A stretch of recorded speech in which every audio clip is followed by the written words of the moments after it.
Okay, so 1, 2, 3.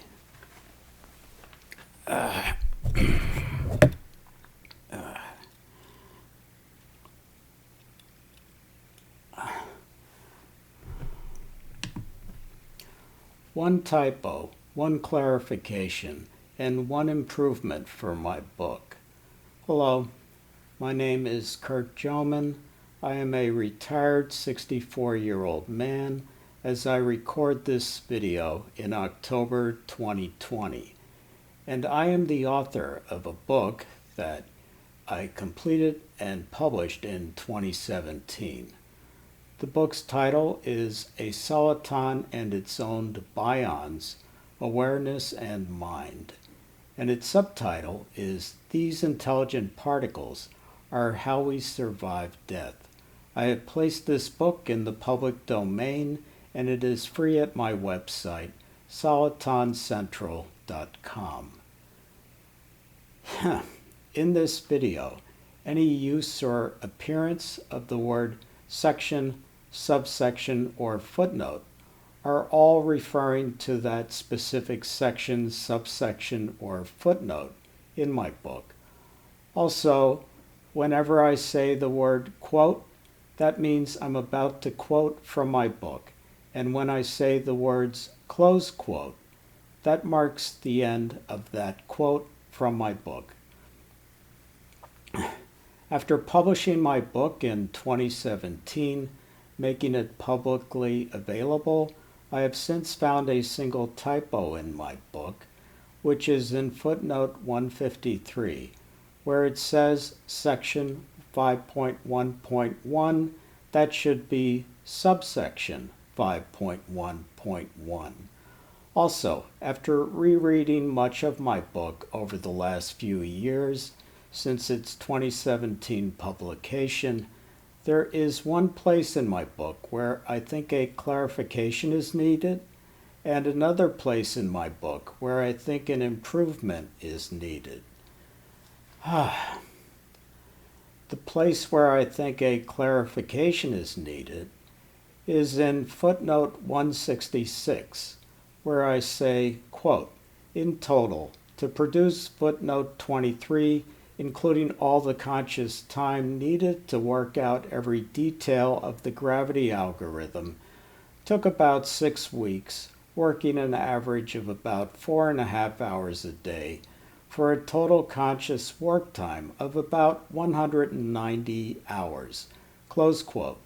I have since felt that I introduced an ambiguity given the way I wrote that quoted text, so that the reader may think that estimate of 190 conscious work hours was spent on just working out the details of the gravity algorithm, when instead that estimate of 190 conscious work hours was for producing the entirety of footnote 23, everything that is in footnote 23, including not just the thinking that went into the gravity algorithm and the other parts of footnote 23, but also writing footnote 23 and also learning and using enough of Mathematica to get the formula given in paragraph P24 and also write and use a short Mathematica program to do the testing mentioned in paragraph P25. Both of these labeled paragraphs are in the gravity algorithm in footnote 23. Okay, that is the clarification I wanted to make. The place in my book where I want to make an improvement is in section 1.3. I've come to feel very strongly, and this is the reason for this video, that I have to do a better job of justifying why the computing elements are so tiny, beyond what I already say in section 1.3 in my book. And I will do this better justification now. Why are the computing elements so tiny? The computing element reality model in my book states that, quote, "The universe is a vast, space-filling, three-dimensional array of tiny identical computing elements," close quote. And, quote, "Each computing element runs its own copy of the same large and complex program called the computing element program," close quote.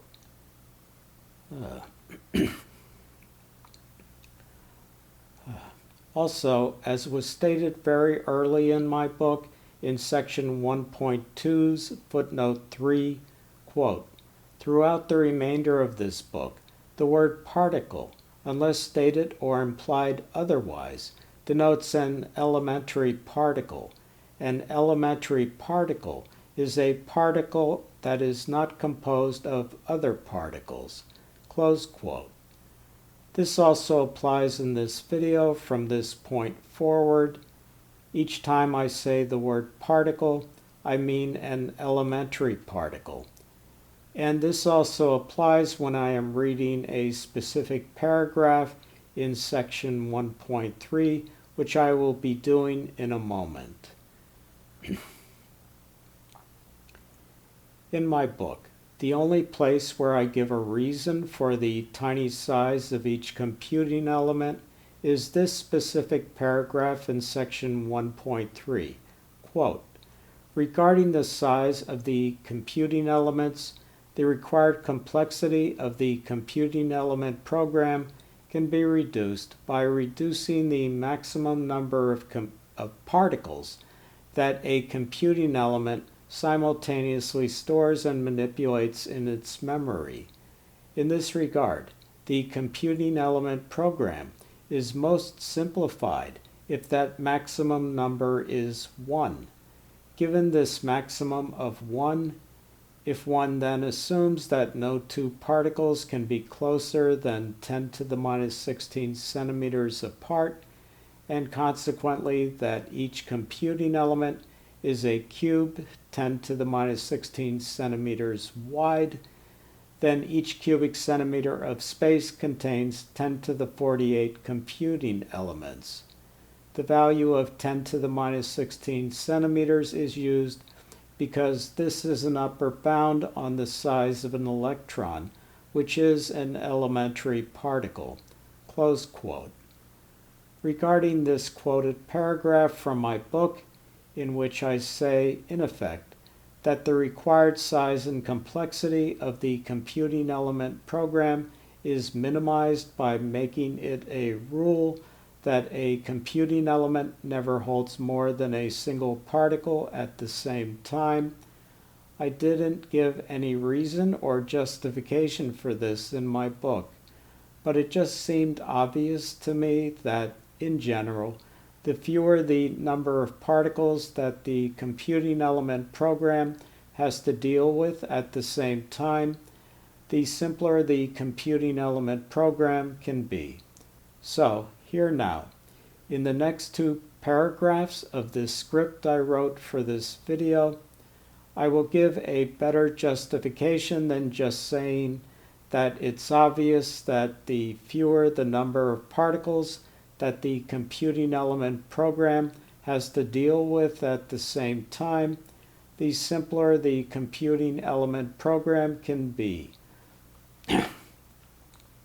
Okay, here's my better justification.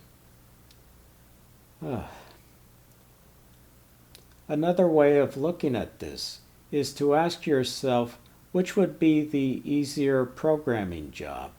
Job 1. Write a program that will run on a single computer and, in effect, will run our entire universe and all the particles in it. Or, Job 2. Write a program that will run on many separate computers, the computing elements that fill and make the three-dimensional space of our universe, and each computing element has a unique, unchanging XYZ coordinate that is the exact location of that computing element within the Euclidean geometry of our universe, and at any instant of time, a computing element is either not holding a particle or is holding at most only a single particle, and each computing element can directly communicate with, send data to, and receive data from its adjacent computing elements. This job 2 is basically the computing element reality model that I present in my book.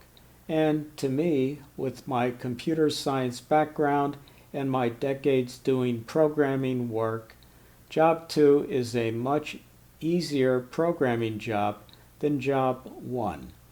Also, besides being easier to program, job 2 has the additional advantage that the gigantic number of computing elements that compose the three-dimensional space of our universe will run our universe much, much faster than running our universe on a single computer.